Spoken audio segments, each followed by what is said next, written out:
జమీబండ ఇటు బోనకల్ రోడ్ చెరువు బజార్ రోడ్ నుంచి ఇటువైపు జమీబండ వైపు వస్తూ ఉన్నారు. వీళ్ళు వచ్చే దర్శనానికి వచ్చేవాళ్ళు, వెళ్ళేవాళ్ళేమో దర్శనం చేసుకుని వెళ్తున్నటువంటి భక్తులు వీళ్ళంతా.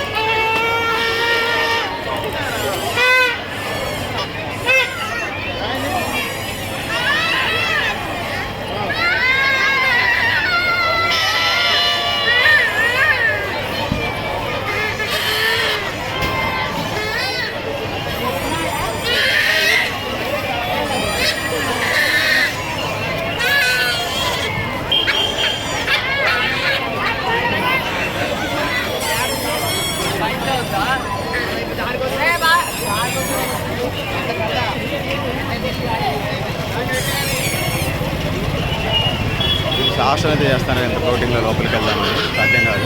బండ్లు వేసుకొని ట్రాఫిక్ వాళ్ళు కూడా పోనేవారు. ఆ సందులో నిజాంపేట వైపు వెళ్ళడానికి ఆస్కారం అయితే ఉంది. ఎడం వైపు లెఫ్ట్ టర్న్ తీసుకుని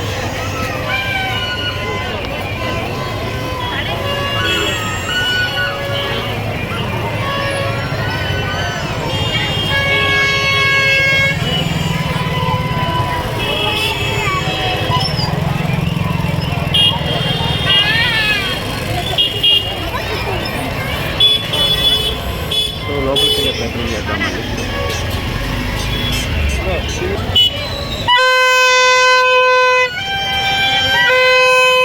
ఏం పేరు నీ పేరు? సిద్ధు. ఏం చదువుతున్నాడు? 5th class. స్కూల్ ఏ school? Telugu medium English మీడియమా?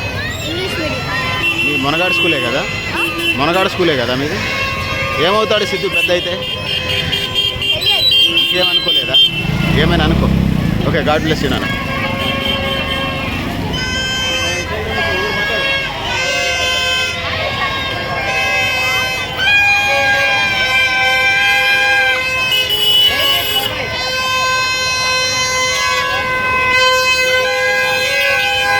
Maximum cover అయినట్టే. లాంగ్ షాట్లో బాగా ఫ్లోటింగ్ వస్తున్నట్టు ఉంది, కానీ ఇది ఆగదు. 10-11 దాకా, అంటే 10 గంటలకు చల్లబడుతుంది. మనం 8-9 క్లబ్లో ఉన్నాం కదా. 8-9 అంటే మెయిన్ స్ట్రీము 5 గంటల నుంచి, అంటే మార్నింగ్ నుంచి దర్శనం. అంటే అట్లా చెప్తే నవరాత్రులు 11 రోజులు బట్టి జరుగుతూనే ఉన్నది.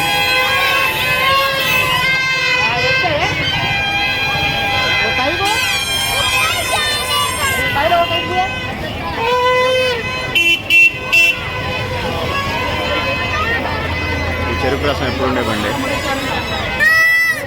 పానీపూరి బండి, జెండల బండి. ఇక్కడ నుంచి జెండలు ఇవి ఉన్నాయి షాపులు.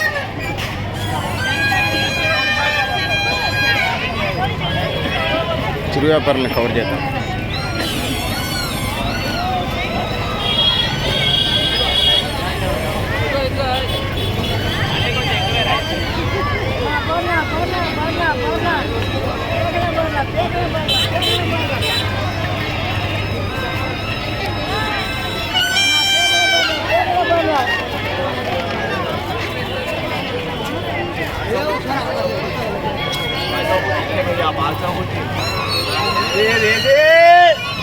ఏది పేపర్లో వస్తుందా పేపర్లో?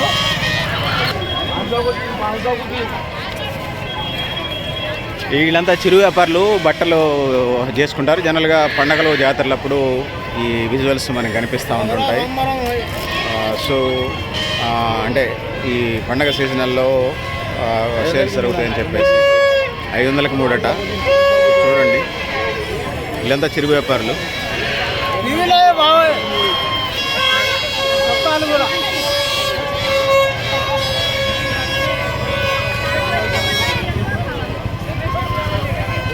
ఎంత చీర ఎంత అంటన్నా? ఎంతరా డ్రెస్? ఎంత? 350. 350.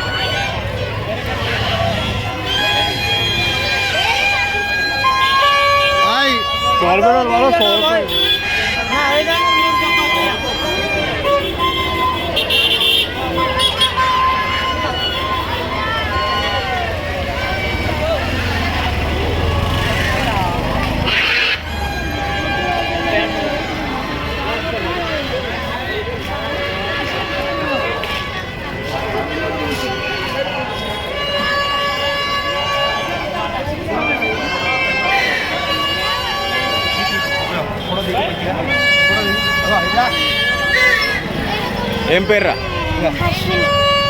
హర్షిని. ఇంటి పేరు? ఆ? పేరం. పేరం అశ్విని. ఏం చదువుతుంది పేరం అశ్విని? పేరం హర్షిని ఏం చదువుతుంది? 6th class. 6th class. Telugu మీడియమా ఇంగ్లీష్ మీడియమా? ఇంగ్లీష్. English medium. ఏ స్కూల్ మీది? హాస్టల్. హాస్టల్. ఎక్కడ hostel? Kasturbai hostel. Kasturba hostel. ఎక్కడ హాస్టల్? తిరునాయిపాలెం. తిరునాయిపాలెం. తిరుమలపాలెం. ఏమవుద్ది హర్షిని పెద్ద అయిన తర్వాత? పోలీస్. పోలీస్ అవుతుందా? పోలీస్ అయ్యి జనాన్ని మంచిగా రక్షణ చేస్తా, ఆటలు తీసి జైల్లో పడేస్తా? చేస్తా. చేస్తావా? ఓకే, గాడ్ బ్లెస్ యూ నాన్న.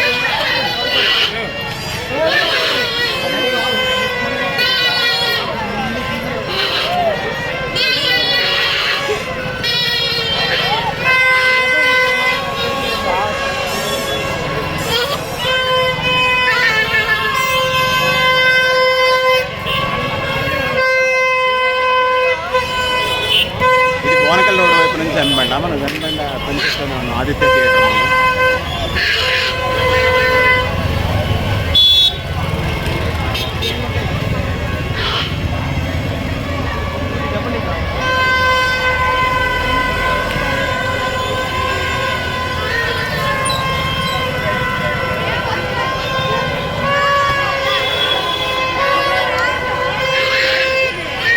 చిరు వ్యాపారులు మనకి ఎడమవైపు కనిపిస్తూ ఉన్నారు.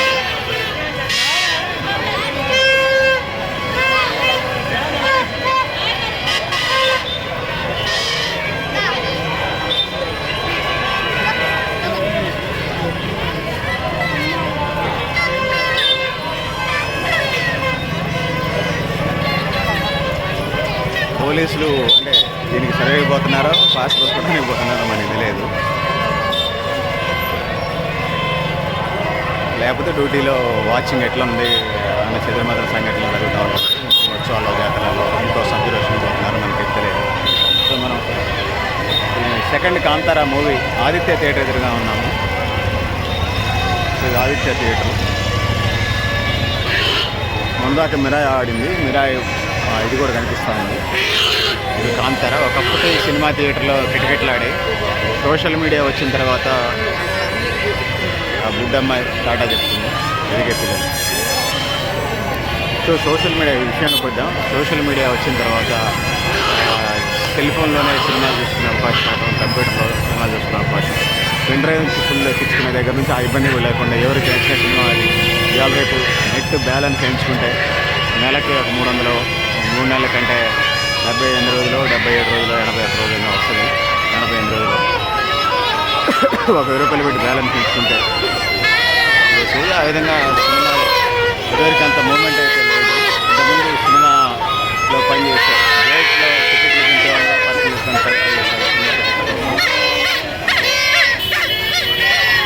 So Kantara second, first Kantara కూడా super duper hit. Second Kantara release అయిపోయింది పండగకి.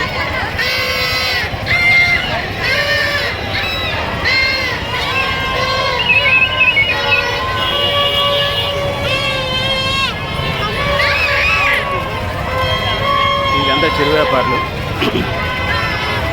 వాళ్ళకి బొమ్మలు కొనుక్కునే వెళ్తున్నారు.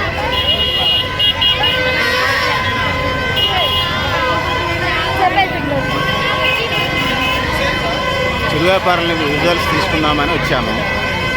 ఏ ఐటమ్స్ ఉంటాయి ఫస్ట్ నుంచి చివరి దాకా? పిల్లలకి సంబంధించినవి, యూత్కి సంబంధించిన ఐటమ్స్, గడియారాలు, ఇవన్నీ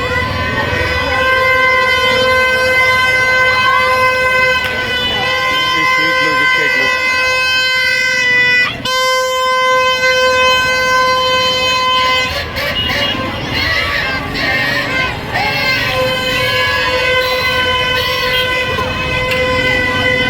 బ్యాంగిల్స్,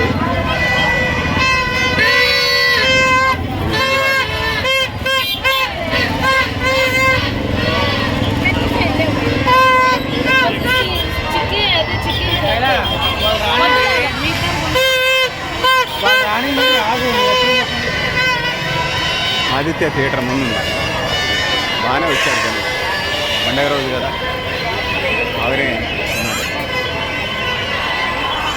ఇంకా ఫస్ట్ వదిలిపెట్టలేదు, 9 వదిలిపెడతారు.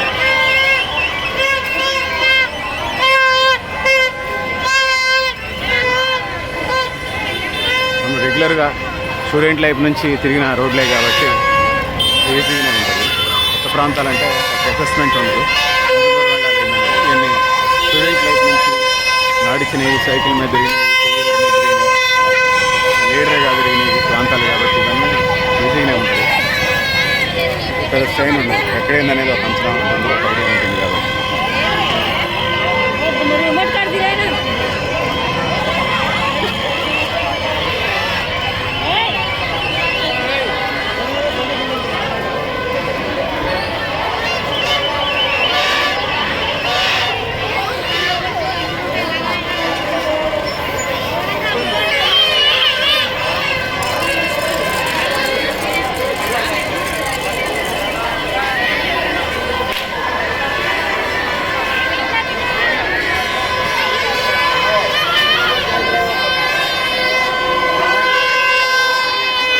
జనంలోకి వెళ్తాం మనకి ఎప్పుడు ఇష్టం అబ్బా.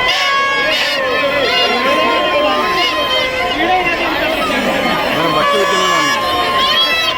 ఇలా ఆర్గనైజేషన్ కూడా చూస్తే ప్రజా సమస్య ఉంటుంది. అది ఎప్పుడు ఇష్టం కోసం ఫైట్ చేస్తుంది.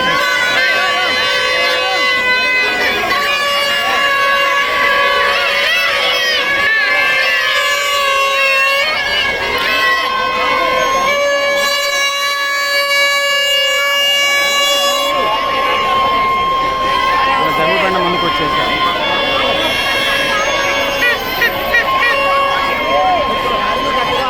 వచ్చేవాళ్ళు దర్శనం చేసుకుని వస్తున్నారు, వెళ్ళేవాళ్ళు దర్శనానికి వెళ్తున్నారు.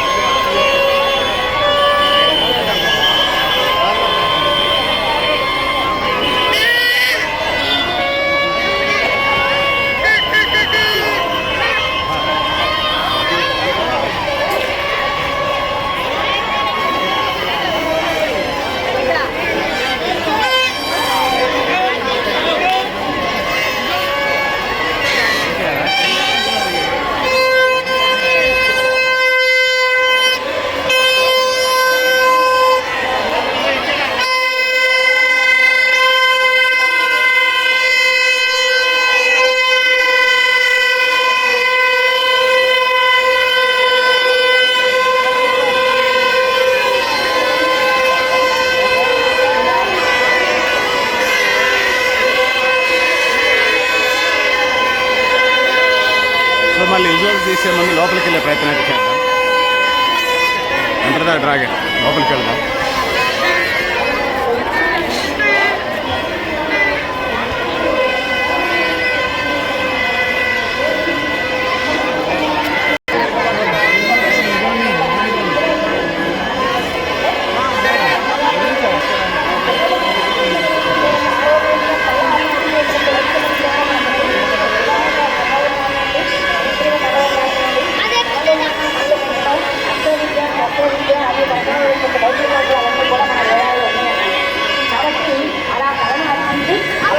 జమ్మిబండకి వచ్చేసాం. ఇప్పుడు దాకా అనుకున్నటువంటి అమ్మవారు ఆ బ్రహ్మపుత్ర నదీ తీరంలో అనేక వేల సంవత్సరాలు అమ్మ కోసం హయగ్రీవ పర్వతం మీద తపస్సు చేశాడు.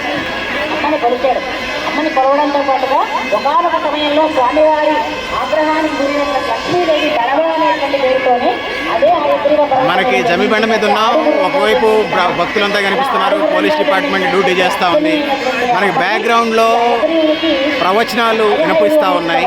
మన జమ్మిబండలో ఉన్నాము, అమ్మవారి దగ్గరలో. ఈ ఖమ్మంలో జమ్మిబండ అంటే తెలియని వాళ్ళు ఎవరు ఉంటారు? ఏ బజార్ తెలిసినా ఏ బజార్ తెలియపోయినా.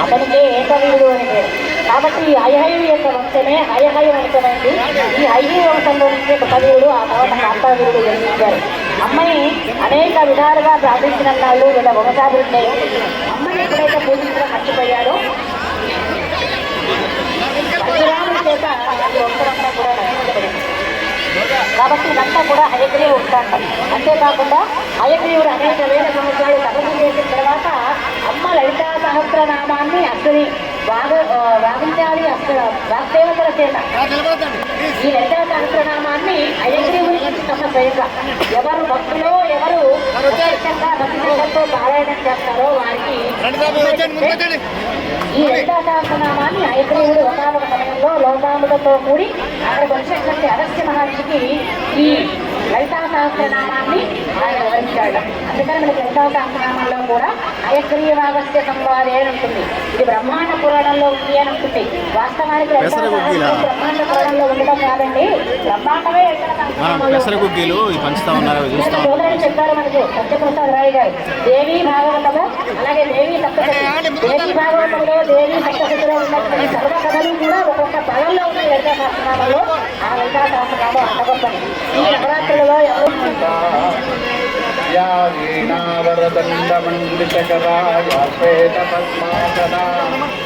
या ब्रह्माच्युतशङ्कर प्रभृतिर्देवैस्तदा पूजिता सा मापातु सरस्वती भगवती विश्वेशयाजापः. ముందుగా ఈనాటి గణార్చనలో చాణక్య అలంకారంలో శ్రీనివాస సంఘానికి సహకరించిన వారు ఈ మేకప్ కృష్ణ గారు.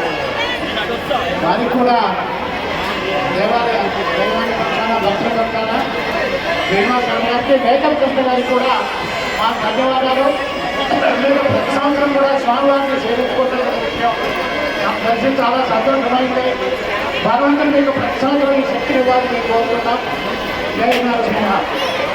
40 సంవత్సరాలే ఇక్కడ జమిలిబండలో దసరా ఉత్సవాలు జరుగుతూ ఉన్నాయి. వెనక బ్యాక్గ్రౌండ్లో మనకి ప్రవచనాలు కనిపిస్తూ ఉన్నాయి.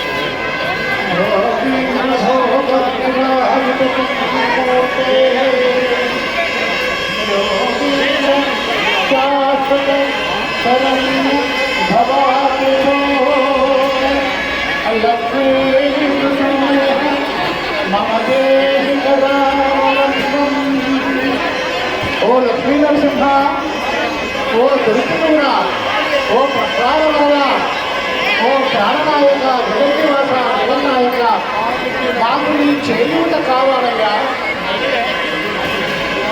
ఈ సంసారం అనేటువంటి ఘోర కూటంలో చీకటి నూటిలో పడిపోయినా మేము మమ్మల్ని చేయూత అందించి ఈ చీకటి గుజారం నుంచి బయటపడని తండ్రి, ఈ చేయూత లేకుండా మేము చీకటి బయటికి రాలేమయ్యా. లక్ష్మీ నరసింహస్వామి నేర్చుకున్నారు. అదే లక్ష్మీ నరావళ ఆదిశంకర్ల వారి యొక్క ఇక్కడ ఇప్పుడు మన ఐక్య వృత్తాంతం విన్నాం. అమ్మవారు ఎలా పబ్లిక్ ఇబ్బంది పెడుతుంది. లోకంలో రాక్షస బాధలు పెరిగినప్పుడు, లోకంలో అపర్ణ తెచ్చిపెట్టినప్పుడు, గృహంలో పెట్టినప్పుడు దాన్ని బ్యాలెన్స్ చేయాల్సిన అవసరం ఏర్పడుతుంది. ఆ బ్యాలెన్స్ చేసేటువంటి ఒక శక్తి విష్ణుమూర్తికి ఇవ్వబడింది. విష్ణుమూర్తిని మనం మహేశ్వరుని నడిపిస్తున్నటువంటి శక్తిగా అమ్మను దేవిని అంబికను పరాభక్తున్నటువంటి మనం చెబుతున్నాము. ఆ అమ్మకు సంబంధించినటువంటి వైభవానికి హాయ్ మై డియర్ బాయ్. దేవునికి అమ్మవారికి దండం. నాకు సెకండ్ గౌరవించము. Okay, god bless you. పురాణ ఘట్టం 700 శ్లోకాలు ఉన్నాయి. విశేషం ఏమిటంటే ఎవరైనా యజ్ఞం చేసేటప్పుడు వేద మంత్రాలతో చేస్తారు. కానీ ఈ పురాణంలో ఉన్నటువంటి దేవీ మహత్యంలో ఉన్నటువంటి మాటలతో శ్లోక పాదాలతో శ్లోకాన్ని మంత్రాలుగా పరిచి ఉత్సవం చేస్తారు. ఈ మంత్రాల ప్రాముఖ్యంగా మంత్రాల ప్రతిపత్తిని పొందినటువంటి గొప్ప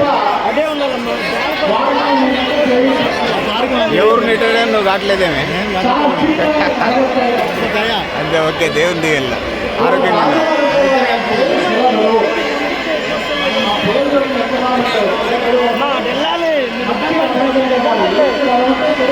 ఎందుకు తీసుకొని పోతాను.